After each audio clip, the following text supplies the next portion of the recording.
Bible Treasures. Topic 7. Holiness. Welcome to the Sound Doctrine Telecast. Praise God for all the corrective teaching we received through this series of talks. The subject of study from last week has been biblical holiness. Beloved, we want to tell you that personal sanctification is the blessing of blessings in Christian life. Turn with us to the book of Acts, 3rd chapter, 26th verse. To you first, God, having raised up his servant Jesus, sent him to bless you. For what? In turning away every one of you from your iniquities. Jesus was sent to bless his people. What is that blessing? To turn them away from their iniquities. That's what we read in the Christmas story. You shall call his name Jesus, because he shall save his people from their sins. The topic that is before us is how not to sanctify. Last week we studied lesson number 1. Do not depend on your strength. We repeatedly said last week that sanctification is primarily God's work in us, because his name is Jehovah Mekadesham. In other words, I am the Lord who sanctifies you. Does it mean we have no part or responsibility in our sanctification? The answer is no. This is lesson number 2. How not to sanctify. Do not forget your responsibility. Do not forget your responsibility. Beloved, truth is always parallel.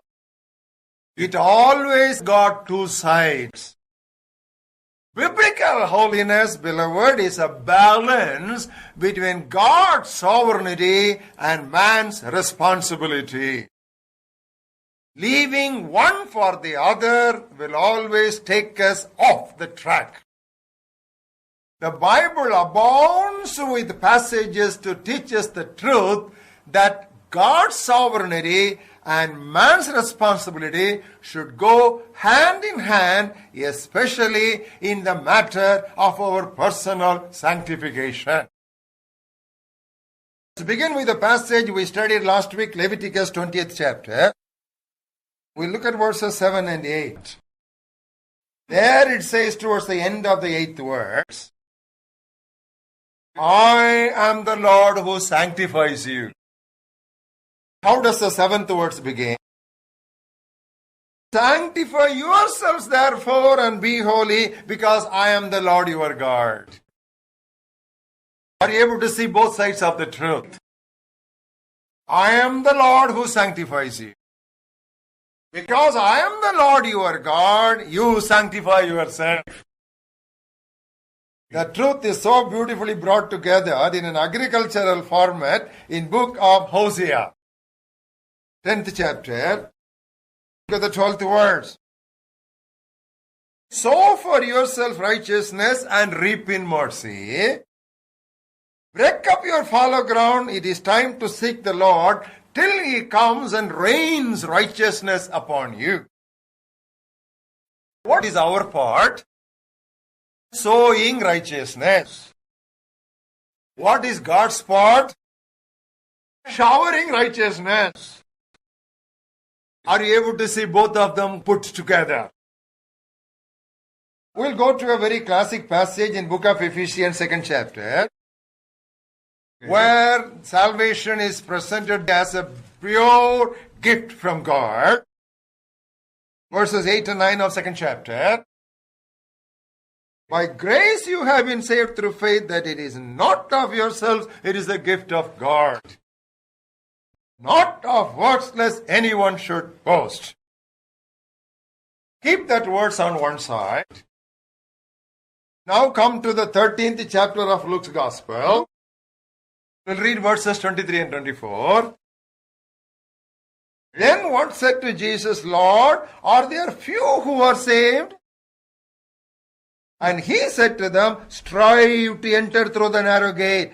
Many, I say to you, will seek to enter and will not be able. Salvation is not of yourselves, it is a gift of God. That's one side. Your part, strive to enter into the narrow gate. Very few will find it. Turn to Philippians for another passage in the 2nd chapter. The 13th verse. It is God who works in you both to will and to do for His good pleasure. It's all of God. That's what that word says. But what does the 12th word say? Work out your own salvation with fear and trembling. God who does everything in you. The same passage also says, work out your own salvation with fear and trembling. Another passage, John's Gospel, 16th chapter, and 33rd verse. In the world you will have tribulation, but be of good cheer, I have overcome the world. I have overcome the world, therefore be of good cheer. Now what is that world that speaks about? 1 John 2nd chapter. We'll read from verses 15 to 17. 16th verse defines to us what that world means. All that is in the world, the lust of the flesh, the lust of the eyes, and the pride of life.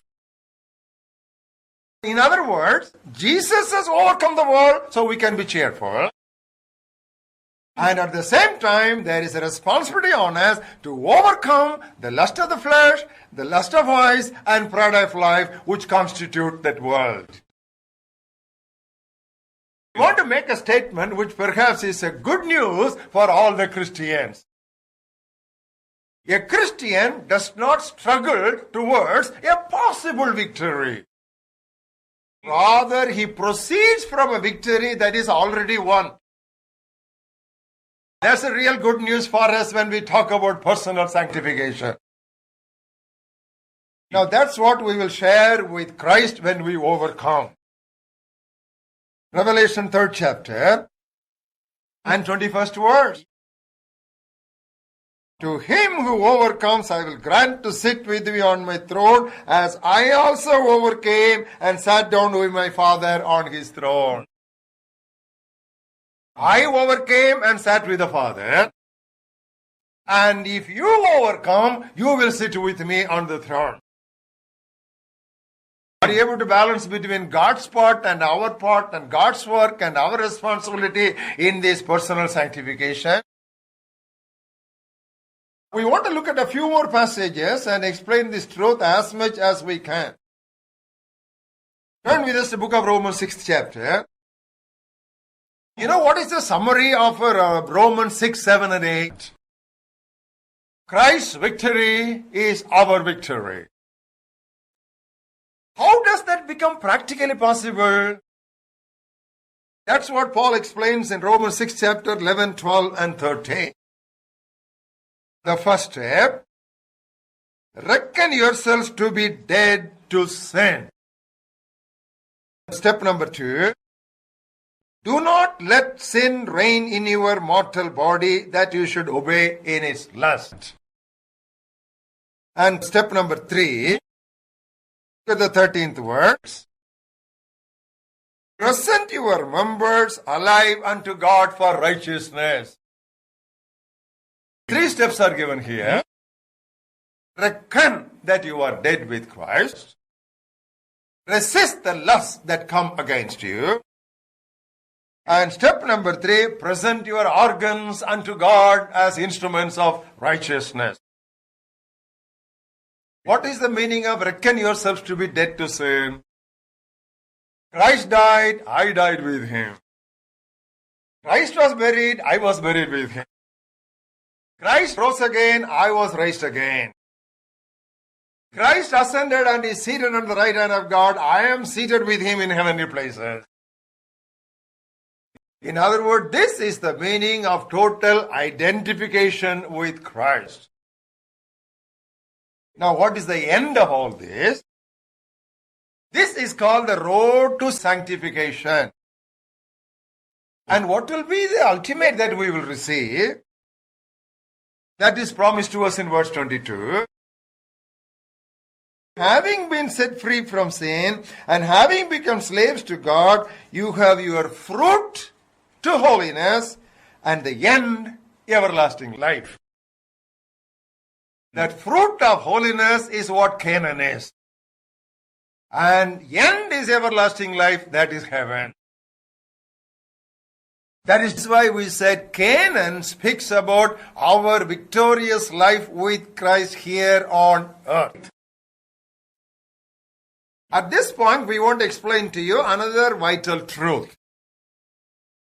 In Christian life, there are two aspects. One is our standing, and the other is our state. What is standing? Where we are placed, that is our standing. And what is our state? What we are practicing, that is our state. One is our position, other is our condition. Now, these two things we should always keep in mind. These two are always put together in various passages, especially in the New Testament. Take, for example, Colossians 2nd chapter. Look at the 10th verse. You are complete in Him. And then when you come to the 1st chapter, 28th verse, the apostles say they are laboring to present every man perfect in Christ Jesus. One side it says we are already complete in Him. And the other word says that the apostles are laboring to present us perfect before Christ. One is standing, the other is state. Now again come to the 3rd chapter of the same epistle, Colossians. Look at the 9th and the 10th verses. It says you have already put off that old man. It says in the 10th verse you have already put on the new man. That is our standing. But what is our state? Look at the 5th verse. Therefore, put to death your members which are on the earth. One word says you have already put off that old man. The other word says you put to death your members which are on the earth. If you come to 1 Peter, where Peter is dealing with the same subject, 2nd chapter, a passage which is very familiar to us concerning priesthood of all believers. It says in the 9th verse, you are already a chosen generation, you are a holy priesthood. That is your standing. And what is the state that you are supposed to be? It says, abstain from fleshly lusts which war against the soul. Already you are a holy priesthood. Now you abstain from all fleshly lusts which war against your soul. Come to 1 Corinthians. There are simply too many passages. We are just looking at some of them only. 6th chapter. Look at the 11th verse. You were washed, you were sanctified, and you were justified. It is already done for the Corinthian believers. Washed, sanctified, justified.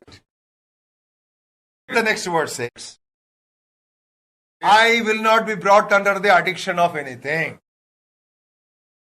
So because you are washed and sanctified, don't get addicted to anything.